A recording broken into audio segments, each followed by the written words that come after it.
Dentro disso, meu pastor, a pergunta que eu queria fazer é a respeito de Gênesis capítulo 5. Né? Primeiro, eu até vi acho que foi sexta-feira que você estava com o Fernando Gale, e eu esqueci o nome do outro pastor, e surgiu a pergunta sobre Lilith, né? Que Adão tinha se casado primeiro com essa Lilith antes de Eva, né? E lendo Apocalipse, ou Gênesis capítulo 5 aqui, a pergunta que eu queria falar, fala que Adão gerou Sete, né? E a Bíblia menciona como Sete, como a sua imagem, a imagem e semelhança de Adão. Então, Caim e Abel não era a semelhança de Adão. E outra coisa, meu pastor, é que fala que após a morte de Caim, né, ele teve filhos e filhas, né? Então, se após a morte de Caim, Adão e Eva teve filhos e filhas, com quem existia pessoas vidas antes de Adão e Eva, assim, porque Caim se casou, né? Como deu essas vidas assim, antes, se a primeira geração, a Bíblia menciona como a família de Adão e Eva, Caim e Abel. Então, fica essa incógnita aí, como seria Ok. Obrigado, Edvanilson. essa situação. Ok, Tá bom? entendi. Tá bom, obrigado, amado. irmão. Deus abençoe, viu? Amém. Pastor Deiró. Bom, com relação a Lilith, não. Adão não casou com Lilith, e esta é uma invenção mais tardia, com argumentos de pessoas que não têm muita responsabilidade ao apresentar essas coisas, fazendo mal à Igreja de Cristo. Com relação a Caim e Abel, e a Sete, e a todos os demais filhos, porque a Bíblia diz que ele gerou filhos e filhas, muitos filhos e filhas, não só esses três. Nesse mesmo capítulo. Né? Nesse mesmo capítulo. Quando você lê no Novo Testamento, você vai perceber no livro de Atos que toda a geração humana veio de um só, que é o Adão. Toda geração humana veio de Adão, inclusive a Eva, que veio da costela dele. E aí Paulo aprofunda o texto para dizer que a primeira mulher veio do homem, e depois da primeira mulher que veio do homem, todos os homens vieram daquela mulher. Quem fala isso é o apóstolo Paulo. Então, a primeira mulher veio do homem, mas a partir daquela mulher, todos os homens vieram daquela mulher. Logo, todos vieram do primeiro homem, que é o Adão. Então, é uma falácia essa história da Lilith. Eles pegam um texto do Velho Testamento, no livro dos profetas menores, para afirmarem esta condição, e pegam alguns livros apócrifos para apresentarem esse argumento. E nós não podemos validar aquilo que já, no curso do tempo, a igreja abandonou. Alô? Alô? Alô, quem fala? Alô, que é Almir? Almir, fala de onde, Almir? Isso, é o interior de Goiás, Jandaia. Jandaia, Goiás. Pois não, meu irmão? Então, a dúvida que eu queria tirar com o irmão é o seguinte, aquela passagem onde diz que a morte reinou de Adão até Moisés, o que significa? E ontem eu vi um corte no podcast, eu acredito, com o pastor Fábio, e lá tem eu não sei o nome do pastor que estava participando, ele dizendo que aquela conversão de Cornélio aconteceu 40 anos depois da crucificação. Gostaria de saber se isso faz sentido. Ok, obrigado, meu irmão, Deus abençoe. Amém. Vamos lá.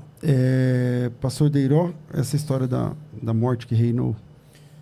Essa é uma fala do apóstolo Paulo no livro de Romanos, capítulo 5.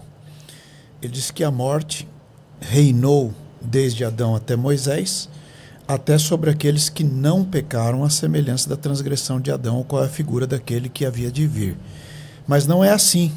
Então, já vem a explicação no verso 15. Não é assim o dom gratuito como a ofensa.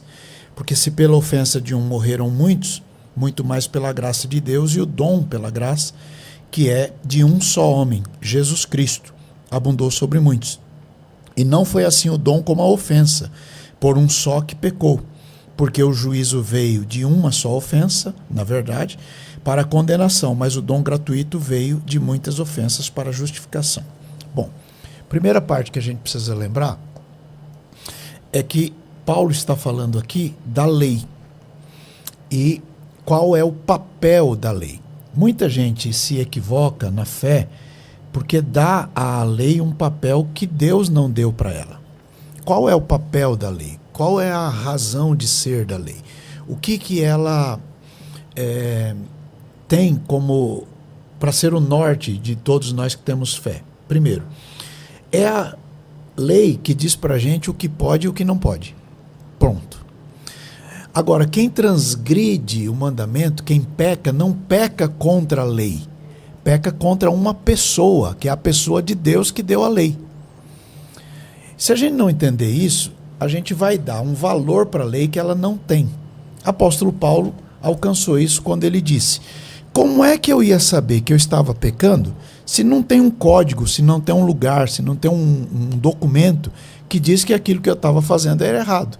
Então, quando eu descubro num documento que aquilo que eu faço é errado, eu dou valor àquele documento. Eu consinto que a lei é boa.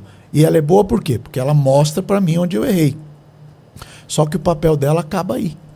Então, a lei nos remete a alguém que pode nos remir da lei.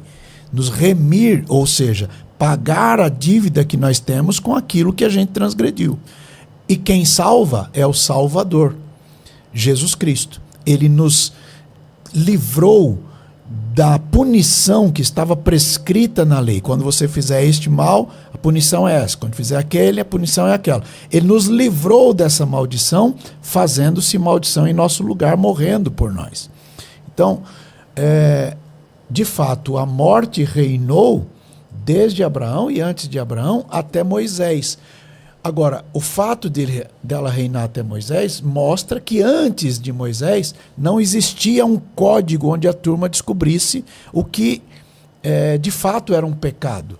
E, como vocês todos sabem, a morte é o resultado do pecado. Então, o pecado entrou no mundo por um homem e, por causa do pecado, entrou no mundo a morte. Então, a morte é resultante do pecado. E como é que eu sei que tem pecado? Quando há um documento que diz que aquilo que está sendo feito é pecado. E esse documento é a palavra de Deus.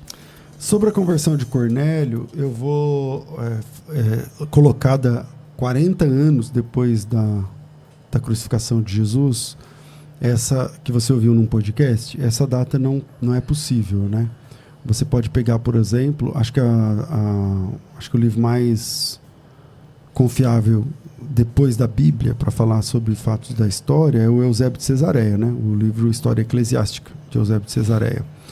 E lá no História Eclesiástica, capítulo 2, no verso 3, no ponto 3, né?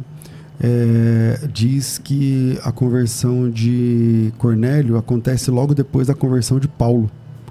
E ninguém vai dizer que a conversão de Paulo aconteceu 40 anos depois da morte de Cristo, né?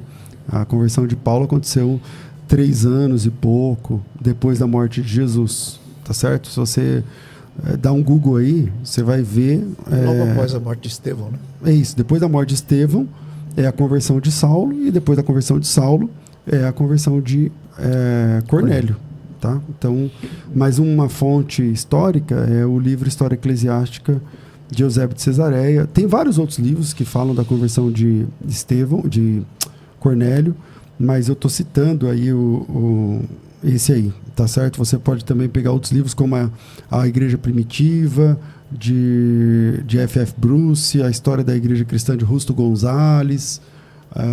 Você tem aí também mais material, mas o Eusébio de Cesareia talvez seja mais próximo dos fatos, né? Então vamos lá.